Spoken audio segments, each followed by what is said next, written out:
જય દ્વારકાધીશ, જય ગૌ માતા. સ્વાગત છે તમારું મારા નવા વ્લોગમાં. અને અત્યારે જો સવારના 8:30 વાગી ગયા છે અને આજે આપણે જાર બધી વઢાઈ જાય છે, કારણ કે આજે માણસો આપણે વધાર્યા છે.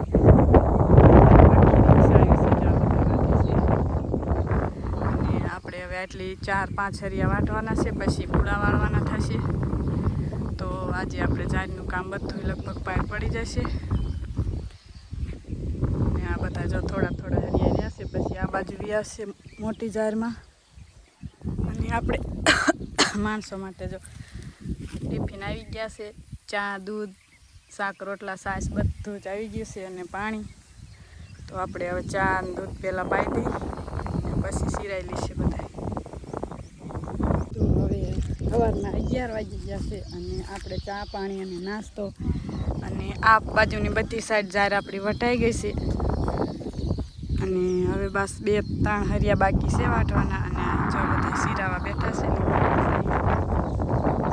તો બધા હવે સિરાઈ લીધું છે. અને પછી આપણે 2-4 હરિયા બાકી છે એ વાટવાના છે. પછી વારશું આપણે પૂરા. તો આજે બધું ઘણું ખરું લગભગ કામ આપણે થઈ જશે. તો બધી જો જાર મસ્ત વટાઈ ગઈ છે.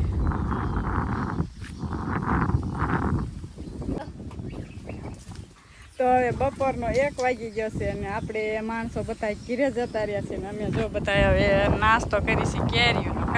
છોકરા બધા નાય છે, આ બે કાક્યું અને અમારે જો કેરીઓનો નાસ્તો કરવાનો છે. ને આ બધા જો નાય જો લુગડા જે નીતરે છે. બદલાવા છે લુગડા કે હાલશે? હાલશે હે લુગડા હાલશે? જો જાનવીન પપ્પા ઘીરે દેતા, એ તો ઠંડો પવન જ ખાતા હતા સવારના. અને આપણે આ જાર બધી વટાઈ ગઈ છે અને હવે અડધા પૂળા વાળવાના બાકી છે. અને થોડા ઘણા તો પૂળા આજ વાળી પણ લીધા આપણે. હાલો કેરીઓ ખાવા. જો સવારે ગામમાં ગયા હતા તો લાયા હતા બોક્સ કેરીઓનું. અને ઓલા બધા જો આમ નાય છે, જાનવી, દિવ્યા અને કીર્તિ, ત્રણે બેનું નાય છે. અને આપણે નાસ્તો કરી લઈ કેરીઓનો. તો અત્યારે જો સાંજના 5 વાગી ગયા છે અને આપણે કાલે આ જાર પાઈતી જો મસ્ત હવે આખું પડું પી ગયું છે. અને આપણે ઘડી બગડી બપોરે આરામ કર્યા અને કપડાં ધોયા. અને હવે પાછું આપણે ગાયો ભેંસોનું કામ શરૂ થઈ ગયું છે. આપણે ગાયો ભેંસોને પાણી પાઈ લીધા છે. અને આપણે જો આ બાજુ લીલો ચારો છે એ વાટવાનો છે. એક ભારો વાટે છે લીલો ચારો. અને જાનવી પપ્પા જો ટ્રેક્ટર હાકે છે, તો આપણે આંટો મારી કે એવી ખેડ થાય છે અને કેટલું હાક્યું છે. કારણ કે અમે ઓરયું હતું એટલે ખેડ તો સારી જ થઈ છે. જોઈ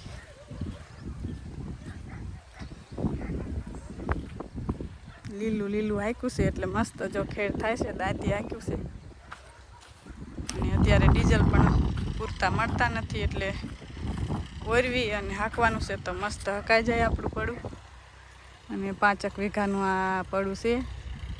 આમાં મગફળી વાવવાની છે. હવે કેટલી મગફળી વાવવાની થાય એ આગળ ખબર પડશે.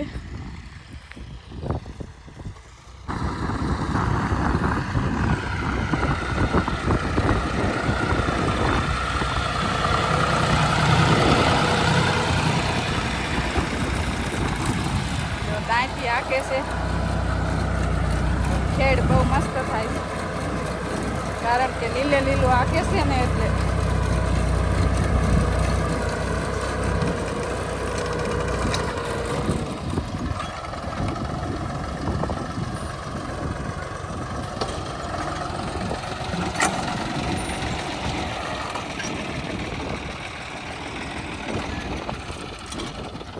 ત્યાં કેવું પડે.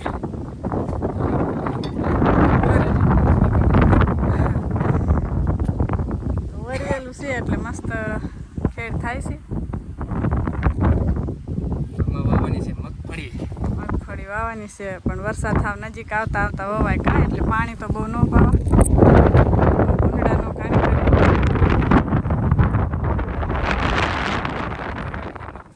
હા, ઓર્ગેનિક મગફળી કરવાની છે. આવશે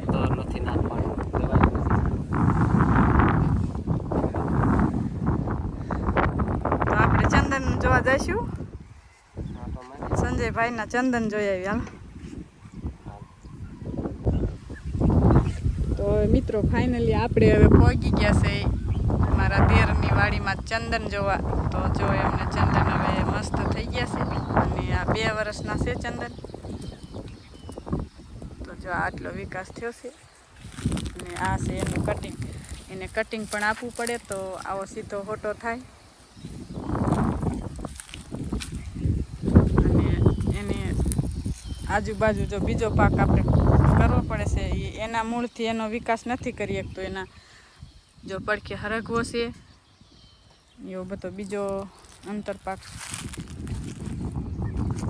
બોરડી છે લીમડા ને એવું બધું વાવવું પડે છે કારણ કે એના મૂળથી એ ચંદન વિકાસ નથી કરી શકતું. અને આ છે સફેદ ચંદન 5 વીઘામાં 5-6 વીઘામાં બધા સફેદ ચંદન જ છે અને સરગવો છે ભેગો. અને આ સંપૂર્ણ ઓર્ગેનિક રીતે લાકડું તૈયાર થાય છે. 15 થી 20 વર્ષે તૈયાર થશે આ ચંદન. અને મૂળિયાનું પણ તેલ બને છે, અંતર બને છે અને આ લાકડું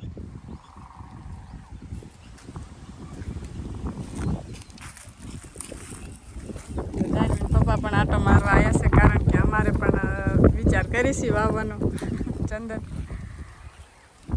તો જોઈ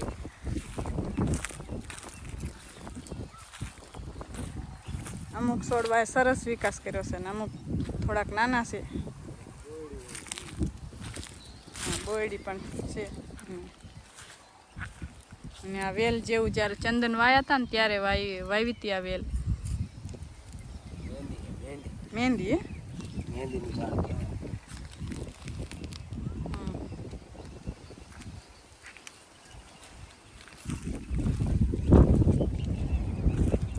કેટલી બધી ફૂટ્યું થઈ જાય ચંદનમાં. ચંદનના લાકડાના વૈદિક વલોણા પણ બને છે. સાસ ફેરવાના આવે બહુ કિંમતી હોય છે.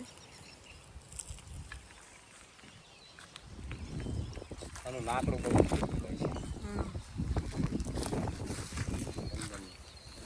આના ઘણા બધા પ્રકારની દવા પણ બને છે. આના મૂળમાં જે તેલ નીકળે ને એમાંથી 2 વર્ષનો છોડો છે. 2 વર્ષના છે આ છોડવા બધા.